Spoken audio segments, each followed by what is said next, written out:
Of all the remarkable human trophies exhibited by the Salvation Army, as results of its innumerable battles with sin and misery, none has a more astonishing story than a pretty little sober-faced girl who may be seen occasionally around the offices of national headquarters in West 14th Street.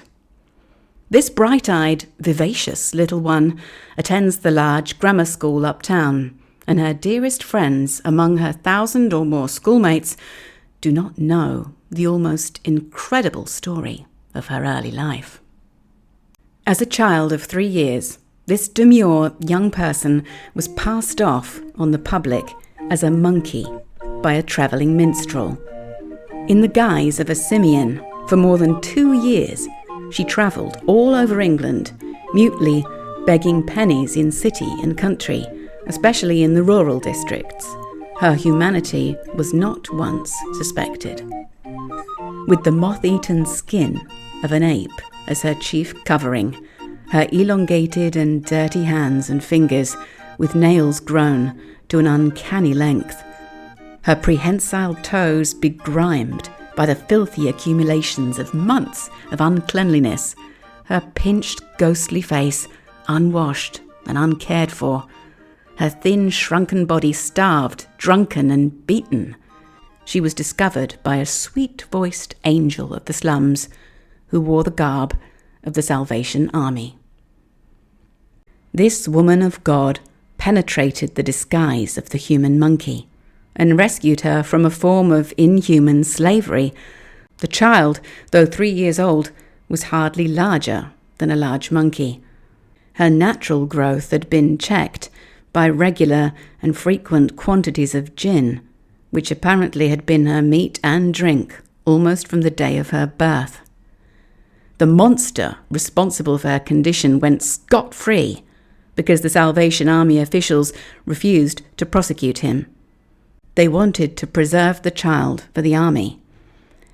And if her unspeakable father had been hauled into court and convicted, the child would have been given into the custody of an English institution. The Salvation Army girl who discovered the child wanted her for her own. She has since adopted her, and the little one now bears the name of her benefactress and eats and sleeps with her. The girl shows every promise of becoming a good woman. Though undersized, she is naturally a remarkably bright child, full of study and with lofty ideals. She has been dedicated to God by the Salvation Army, and now that she is old enough to realize what the army has done for her, she is anxious to devote her whole life to the improvement of other unfortunates in the slums. Her present ambition is to be a trained nurse. She wants to be educated first, and next year, when she shall have been graduated from the grammar school, she will go to the Moody School at Northfield, Massachusetts. For obvious reasons, the name of the girl is withheld in this story. To tell which school she attends, or to do more than merely indicate who is her foster mother, would lead to identification by her schoolmates. But anyone generally interested in her welfare will have no difficulty in learning about her at the Salvation headquarters in 14th Street. The girl's foster mother is one of the shining lights of the army in this country. Her particular work here is connected with the auxiliary department of the army. She is a delightfully charming young American woman with a college education.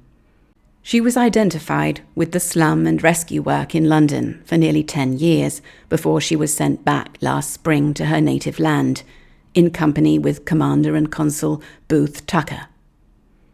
The Salvation Army foster mother is loath to talk about her charge. Quote, "I signed a contract," she said yesterday to a press reporter, "when I adopted the child, not to speak of her case from a public platform. When she was little, there was no especial objection to relating the story, but now that she is coming to be a woman, she does not relish being held up as a horrible example. The story of her early life and of her rescue is so well known in England that she was glad to come to this country. It is the most shocking case in all the history of our slum work. The poor dear thing had been fed on gin so long that she had ceased to grow. She could not have lived much longer when I found her. I was attracted to her by the terribly uncanny look in her shining eyes. She was dressed much as are the monkeys that you see on the streets of American cities, in company with organ grinders. The monkey or ape skin fitted quite tightly over her head and came down over part of her face. Before it became too small, it covered her hands and feet.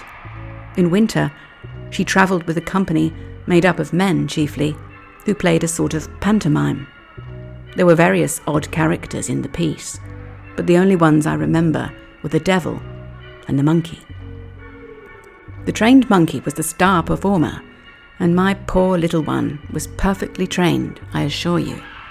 She could climb up on a table, going up one of the legs with as much agility as any real monkey. She would nibble nuts and beg for pennies, just as any organ grinder's trained monkey does. I found her in a hop field in Kent, where I was doing Salvation Army work among the hop pickers. When not performing with the pantomime company, the man who claimed to be her father used to have her beg from house to house. She told me that, quote, mooching was a profitable employment. Mooching in England is a form of sneak thieving. She would go to the back door of a house and beg for something to eat, or a penny. While the woman's back was turned, she would take any trifle that happened to be handy. When I first took the child, she wanted to teach me how to beg and mooch. We could make lots of money together, was her argument. Anyone could see that the child was being abused. Her head was nearly bald. The father used to throw her around by the hair until it came out at the roots. You may feel sure that I didn't hesitate long over what ought to be done. I had my companion take her, while I attended to the man who accompanied her. He was a half-witted fellow who seemed dazed when we took the little girl away from him. Of course, he made no protest when he found that we would not prosecute him, providing he surrendered his claim to the child. I took her to my home immediately, and washed and scrubbed her and put her to bed. She slept soundly that night, without having had anything to eat, showing that she must have been fearfully overworked. Her first words when she awoke in the morning were, "Give me some gin." I shook my head and said, "No, gin is not good for you." "Give me a sip of beer then."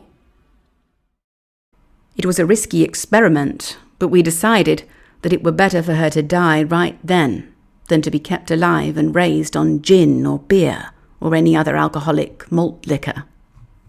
Instead, I gave her a little strong black tea. We kept her alive for a few days on nothing but this strong tea. Then we began putting milk in the tea, and in about 2 weeks she was eating bread and milk. After that, the problem of keeping her alive was simple. She has not tasted gin since.